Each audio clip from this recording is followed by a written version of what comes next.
Everyone around you is standing up. Someone just scored. The room erupts. Strangers are hugging. Your coworker is crying actual tears. And you are sitting there, perfectly still, wondering one thing. Why don't I feel anything?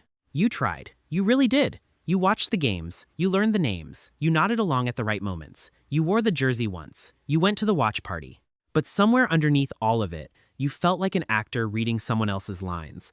Like everyone around you had been handed an instruction manual for how to feel, and yours never arrived. And now, years later, you've stopped pretending. Sports just don't do it for you.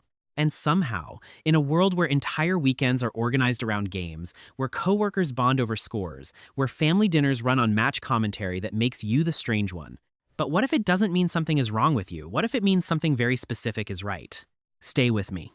Let's start with what is actually happening inside the brain of someone who does care. Because to understand why it doesn't land for you, you first have to understand why it lands so hard for everyone else. When a sports fan watches their team, their brain releases dopamine not just when the team wins, but in the buildup, in the anticipation, in the unbearable uncertainty of not knowing yet.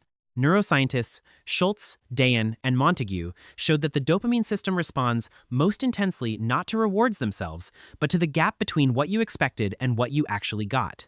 The unpredictability, the not knowing, that is the mechanism. That is what locks the brain in. Researchers using fMRI scans found that watching your team activates the same reward centers as gambling. The neural signature is nearly identical. Intermittent reinforcement, unpredictable rewards delivered at random intervals is the most powerful and the most addictive reward schedule in all of psychology. It is the same mechanism behind slot machines, behind compulsive phone checking, behind relationships that feel impossible to leave even when they hurt. For the people who feel that signal, sports are not just entertainment. They are a dopamine delivery system wrapped in a tribal narrative with a built-in emotional roller coaster. For you, that signal never arrived. And here is what research from the University of Chicago suggests. Variations in dopamine receptor sensitivity, specifically the DRD4 gene, can predict how strongly a person responds to competitive spectator activities. Your complete indifference to a final score might not be a personality flaw. It might be written into your biology at a level you never had a choice about. You were not broken by apathy. You were built differently. But there is another layer here. And this one goes deeper than brain chemistry. This one is about belonging. Sports fans experience something psychologists call burgeoning basking in reflected glory. When their team wins, they say we won. When the team loses, they say they lost. Notice the pronoun shift. That is not casual language. That is identity fusion. The fan's sense of self has merged with the team's outcomes. This activates what social psychologist Henry Tajfel called social identity theory. The human brain is wired to find a tribe, to define itself by the group, and to feel the group's victories as personal wins. It is an ancient survival mechanism. Belonging to a winning group meant safety. Belonging to a strong tribe meant survival.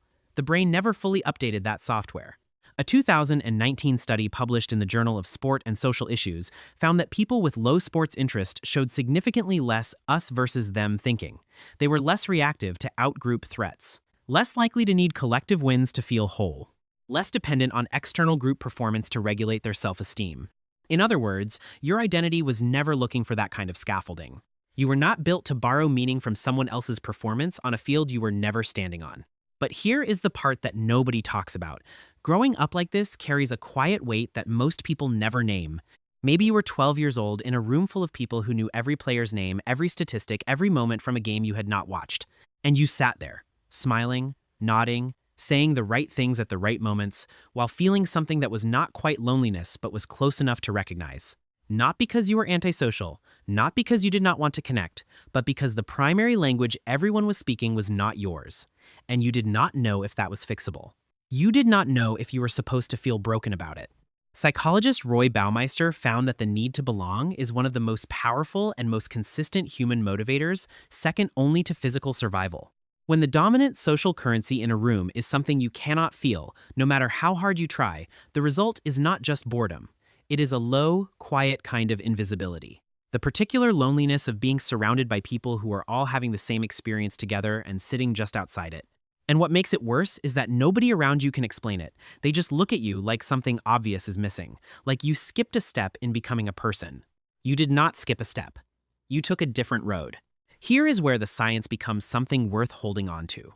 People who do not connect with sports are not missing an emotion, they are directing it somewhere else entirely.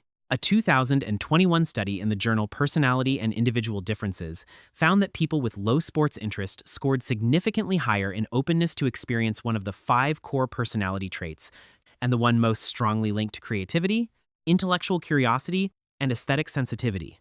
Their brains are not seeking less meaning, they are finding it in different forms. A novel that makes them feel less alone, a conversation that actually goes somewhere. A piece of music that says something a stadium never could, a problem worth spending years solving. Psychologists Ryan and Deci spent decades building what they called self-determination theory. One of their most consistent findings, the most psychologically resilient people, the ones least vulnerable to depression, least dependent on external validation, are those whose sense of meaning is intrinsically generated, not borrowed from collective rituals, not anchored to events they cannot control, built from within. You are not missing the signal. You are always generating your own. And there is something else worth naming, something researchers call parasocial investment versus direct engagement. Sports fans build intense, genuine emotional bonds with teams and players who will never know their names. They invest real emotional energy, real hope, real grief, real joy into outcomes they have zero influence over. Researchers found this activates the same neural pathways as real personal relationships. The brain does not fully distinguish. Non-sports people tend to invest their emotional energy differently, where there is actual reciprocity, where their attention, their care, their presence actually changes the outcome. They are not spectators of someone else's story. They are the authors of their own. There is something quietly radical about refusing to outsource your emotional investment to a scoreboard. Now, some people watching this carry something heavier than simple indifference, and I want to name it directly. Maybe sports was not neutral territory for you. Maybe it was a pressure point. A father who only spoke fluently in the language of stats and scores and whose attention tracked nothing else. A locker room where not knowing the game made you a target. A culture that built its entire definition of belonging, of masculinity, of fitting in, of being worth talking to around whether you cared about a ball crossing a line. If that is you, your disinterest is not just temperament. It is the residue of a place that made you feel like you were doing being human wrong. Like the way you were wired was an error that needed correcting. It was not an error. You were just different, in a room that had no room for different. And the fact that you did not change the fact that you sat through all of it and still could not manufacture a feeling that was not there, that is not failure, that is a quiet form of integrity most people never get tested for.